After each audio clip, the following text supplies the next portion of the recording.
राधे राधे भक्तों, आपका स्वागत है राधा कृष्ण 111 माधव चैनल में। आज हम बात करेंगे जिन घरों में प्याज लहसुन खाया जाता है वह किस तरह से लड्डू गोपाल जी की सेवा कर सकते हैं। साथ ही में हम जानेंगे जो ठाकुर जी को हम भोग लगाते हैं उसका क्या करना है। जिस जल को हम ठाकुर जी के लिए पीने के लिए रखते हैं उस जल का हमें क्या करना चाहिए, ये भी जानेंगे इस वीडियो में। तो वीडियो को आप पूरा देखिएगा, तभी आप इस बात को जान पाएंगे। सबसे पहले भक्तों आप जान लीजिए, जो ठाकुर जी को हम स्नान कराते हैं उस जल का क्या करें। उस जल को आप वह चरणामृत बन जाता है, उसको आप पी भी सकते हैं, अपने बच्चों को भी पिला सकते हैं और घर के हर कोने में छिड़काव कर सकते हैं। जितनी भी घर में नेगेटिविटी होती है वो सब बाहर चली जाती है।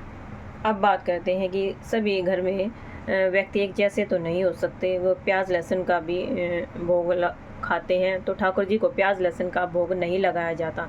जैसे कि आप दाल बनाते हैं तो बिना तड़के वाली दाल लड्डू गोपाल के लिए पहले अलग से निकाल सकते हैं, बाद में अपनी दाल में तड़का लगा सकते हैं। जैसे आलू को बॉईल करके जीरा आलू बना सकते हैं, या आलू के परांठे ठाकुर जी के लिए बना सकते हैं, या बिना छोंक वाली कड़ी भी ठाकुर जी के लिए बना सकते हैं। कड़ी ठाकुर जी का सबसे प्रिय भोजन में से एक है। नहीं तो हमारे ठाकुर जी को दूध दही लस्सी माखन छाछ मलाई ये सब हमारे ठाकुर जी को सबसे प्रिय हैं। इसके अलावा ठाकुर जी को फल हो गए, जैसे मिठाई हो गई, ड्राई फ्रूट हो गए, आप इसका भी ठाकुर जी को भोग लगा सकते हैं।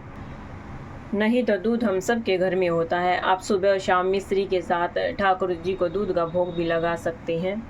जब भी घर में कुछ मीठा बनाए, हलवा है, खीर है, तो ठाकुर जी के लिए सबसे पहले भोग निकाल दें और याद रखें कि उनके भोग में तुलसी दल जरूर डालें और राधे राधे का उच्चारण करें, घंटी बजाकर या फिर ताली बजाकर, तब ठाकुर जी भोग ग्रहण करते हैं।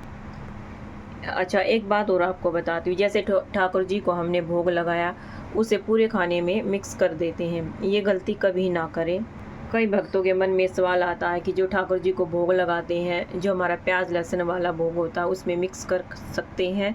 नहीं, बिल्कुल नहीं। ठाकुर जी का जो भोग होता है वह बगैर लहसुन प्याज के होता है, तो उसमें मिक्स ना करें। जो ठाकुर जी को भोग लगाया है सभी घर के सदस्यों को एक एक टुकड़ा जरूर खिलाएं। ठाकुर जी का जो भोग या प्रसाद है उसको इधर उधर भी नहीं फेंकना है। कई भक्तों के मन में ये भी प्रश्न आता है, जो ठाकुर जी को भोग हम लगाते हैं वो कितनी देर तक उनके पास रखना चाहिए। ठाकुर जी बस दृष्टि भोग लगाते हैं, जैसे ड्राई फ्रूट हो गया, मिश्री हो गई, ये तो आप बेशक रखे रहने दें। लेकिन जैसे कटे हुए फल हैं, कटे फल रखे हैं वो तो आप जल्दी ही उठा लें ठाकुर जी को भोग लगाने के बाद। और जो साबुत फल रखे हुए हैं, जो काटे हुए नहीं हैं, उनको बेशक से आप रखे रहने दें। जो ठाकुर जी को आपने रोटी दाल चावल कढ़ी या जिस परांठे या जिस भी चीज़ का आपने भोग लगाया, 5 या 7 मिनट के बाद वह भोग ठाकुर जी के सामने से हटा लीजिए। कई भक्त ऐसा करते हैं कि ठाकुर जी को भोग लगाने के बाद कई देर तक या कई घंटों तक वहीं पड़ा रहता है। इससे भोजन गया भोग का अनादर होता है, जो कि आपने ठाकुर जी की पूजा या भोग में ये गलती नहीं करनी है। हो सके तो उस भोग को 5 या 7 मिनट के बाद ठाकुर जी के यहाँ से उठा ले, और हो सके तो घर के सभी सदस्य भोग रूप में या प्रसाद रूप में थोड़ा थोड़ा उसको ग्रहण करें। अगर घर के किसी सदस्य ने नॉनवेज ग्रहण किया हुआ या ड्रिंक की हुई है तो उसका भोग घर के उस सदस्य को ना दें। उस समय पर घर के उस व्यक्ति को जिसने नॉनवेज खा रखा या मदिरा पान कर रखा उस वक्त ना दें, उसका भोग उठा कर रख दें, प्रसाद बाद में उसे दे दें। ऐसा करने से प्रभु के प्रसाद का अनादर माना जाता है। तो फ्रेंड, मैंने आपको बताया कि अगर आपके यहाँ प्याज लहसुन या नॉनवेज खाया जाता है तो आपके पास काफ़ी सारे ऑप्शन हैं और भगवान को भोग लगा सकते हैं। जहाँ लड्डू गोपाल की ठाकुर जी की सेवा होने लगती है वह अपने आप उस घर में चेंजिंग होने शुरू हो जाती हैं। सभी के अंदर एक पॉजिटिव बदलाव आने लगता है। धीरे धीरे उस घर के सदस्य इन चीज़ों का त्याग करते चले जाते हैं, जैसे नॉन वेज का, मदिरा पान का, लहसुन प्याज का, क्योंकि हमारे ठाकुर जी हैं ही ऐसे। जहाँ कहीं पर भी ठाकुर जी की पूजा आराधना की जाती, उनकी सेवा की जाती है, अब भक्तों अब बात करेंगे जो ये ठाकुर जी का हम जल रखते हैं उनके लिए पीने के लिए, तो इस जल का हम क्या करें। कई भक्त क्या करते हैं, उस जल को गमले में डाल देते हैं या इधर उधर डाल देते हैं। ऐसी गलती भक्तों को नहीं करनी चाहिए। जो ठाकुर जी का ये जल होता है, आप इसमें तुलसी दल डाल के रखें और इसे ढक कर रखना चाहिए। जो सुबह ठाकुर जी के लिए जल आपने रखा है, हो सके तो शाम को इसे बदल दें और अपने पीने के पानी में मिला लें, या फिर इस जल से आप अपने घर के लिए जो रोटी बनाते हैं उसमें आटे में इस जल को प्रयोग कर सकते हैं।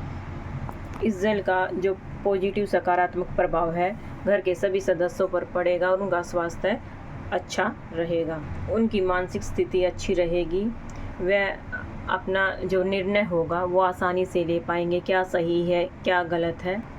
जिस व्यक्ति को ज़्यादा गुस्सा आता है तो ठाकुर जी के भोग का जल उन्हें पिला कर देखिए, उनका गुस्सा काफ़ी हद तक शांत हो जाएगा। अगर आप ऐसा ना कर सकें तो आप इसे सब्जी में मिला सकते हैं या रोटी बनाने में आटा गूंदने में इसका प्रयोग कर सकते हैं। जिस व्यक्ति को गुस्सा आता है तो इस जल का प्रयोग करें। आप उनको पिलाने में धीरे धीरे देखें कि उनके गुस्से में सुधार आने लगेगा, वो शांत स्वभाव का होने लगेगा। क्योंकि फ्रेंड्स हमारे ठाकुर जी के भोग की बड़ी ही महिमा बताई गई है, एक से बड़े बड़े ठाकुर जी के चमत्कार देखे गए हैं। तो ठाकुर जी के भोग का इधर उधर वेस्ट ना करें और सभी सदस्य उनके भोग को ग्रहण करें और अपने जीवन में चमत्कार स्वयं देखेंगे। तो आपको मेरे ठाकुर जी का वीडियो अच्छा लगा हो, मेरी इन्फॉर्मेशन आपको अच्छी लगी हो तो कमेंट में राधे राधे ज़रूर लिखें, वीडियो को लाइक करें और चैनल को सब्सक्राइब करें। जय श्री राधे।